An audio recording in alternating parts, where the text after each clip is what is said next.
Hey everyone, my name is Nigel and I got a new camera. And before I talk about it, I just wanted to say that the cameras that I used before, I still absolutely love. Panasonic GH3 was a great camera, the G6 was awesome, and I've been using those two cameras primarily for all of my YouTube videos up until this point. But the only problem that I found with those cameras, especially with the lenses that I was using, was that it was kind of hard to film myself like this. And you know, trying to make YouTube videos is always kind of a hassle when you don't know if you're in focus or not. And when you're standing in front of the camera like this, having a tilty screen so you can see yourself is great. But one of the things that you also really need to have is a way to focus yourself.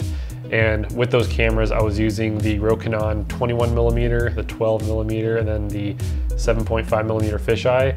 And those three lenses are great, and I would still recommend them to anyone who is in the Micro Four Thirds or Sony E mount system.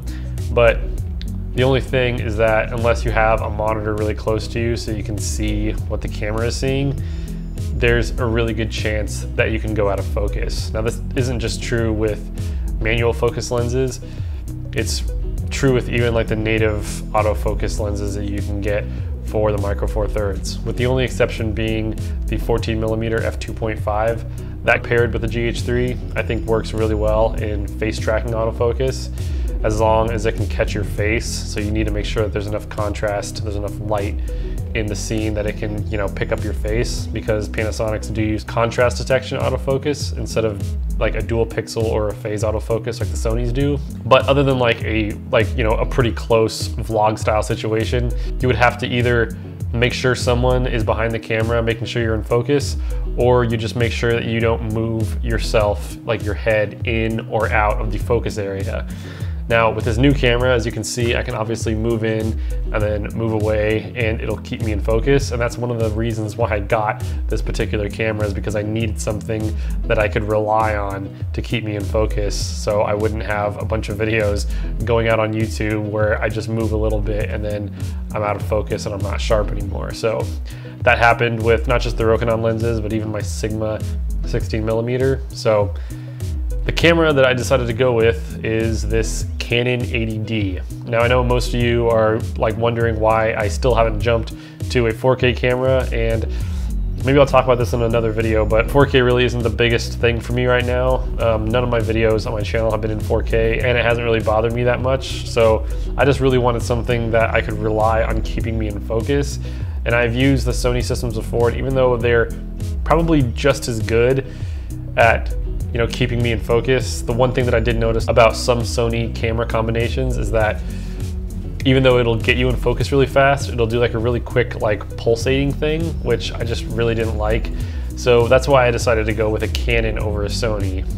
And the two lenses that I got for it for now are the 24mm f2.8, which is what I'm shooting on, and then I got the 50mm f1.8. And those are two great lenses that you can get both of those for under 250 bucks, which is awesome. And throughout the next few weeks, I'm going to be testing this camera and putting it through its paces. There were a lot of really good reviews about this camera when it first came out, and there were a lot of not so good reviews, at least in my opinion. I think one of the biggest downfalls of this camera is that it kind of got dubbed a vlogging camera, and it was used by people like Casey Neistat a lot. And I think when a camera gets dubbed a vlogging camera, it kind of loses the interest of filmmakers who don't vlog. And so this camera kind of got pushed by the wayside. But my initial first impressions are this camera could be like a mini C100.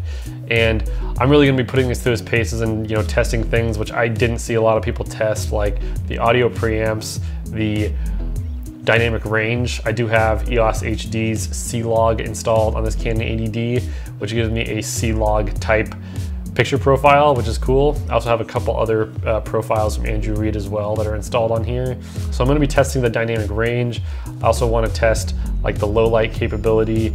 And honestly, this camera kind of does strike me as Canon's version of a GH3. It just took them a really long time to catch up.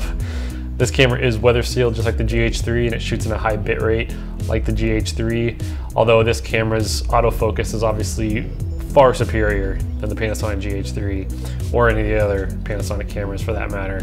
Another thing that I really want to play around with is the time-lapse function on this camera.